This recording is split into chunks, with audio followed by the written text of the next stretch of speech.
Labadiena, norėčiau pamokyti, kaip atsireguliuoti arba pasikeisti naujai galinį perjungę. Norint pakeisti perjungę, naudosim 5 mm šešiakampį įrankį, atsukti, atlaisvinti troselį.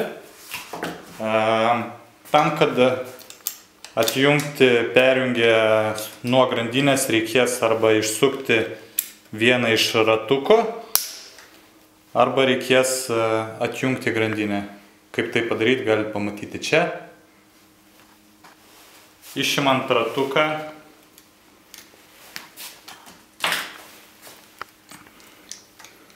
praskečiame truputį kojas, kad atlaisvinti grandinę. Štai, perjungėjas nepriklausomas yra dabar nuo grandinės. Ir galime nusisukti nuo rėmo. Tai padarysime dažniausiai su 5 mm prisuktų varžtu. Tvirtinam perjungę prie auselės.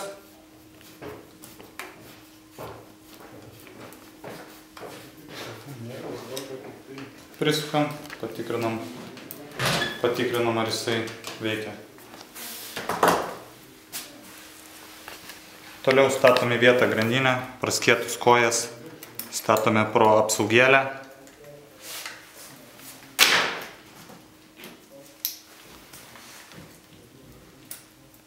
Įstatome ratuką į savo vietą ir naudodami 3 mm, dažniausiai 3 mm varžtą prisukame. Perjungęs savo vietą, viską taisyklingai sujungiame. Toliau jungiame troselę, praveriame troselę.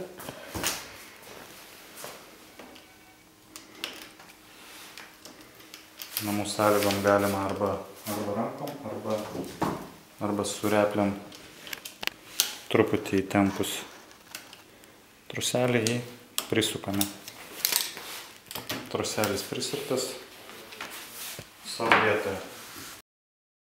Prieš reguliuojant pavaras numetame perjungę ant pačios mažiausios žvaigždutės gale ir mažiausios priekyje. Labai svarbu, kad grandinė neliptų ant kitos šoninės žvaigždutės šalia. Naudosime vėlgi ribų reguliavimui 2 varžtus. High ir low. High reiškia, kad sunkioji pavara. Ir kad neliptų ant kitos žvaigždutės, tiesiog atlaisvinsim truputį varžtą, jog ta riba pasikeistų perjungėjo. Dabar atreguliavus ribas, grandinė nelipa ant greta esančios žvaigždutės. Pabandom perjungti pavarą. Pasižiūrime, ar tarpukai tarp žvaigždučių ir grandinių yra vienodi. Jeigu taip, pasukame truputį ir girdime, jog nelipa ant gretimo žvaigždutės. Reiškia, galinį perjungę atreguliavome puikiai. Jeigu būtų taip, jog grandinė nedirbtų idealiai, reikia žiūrėti, kur jinai neveikia. Ar jin lipa ant didesnės priekį, ar lipa ant mažesnės apačioje. Tuomet su troselio įtempimo pagalba galime tai atreguliuoti.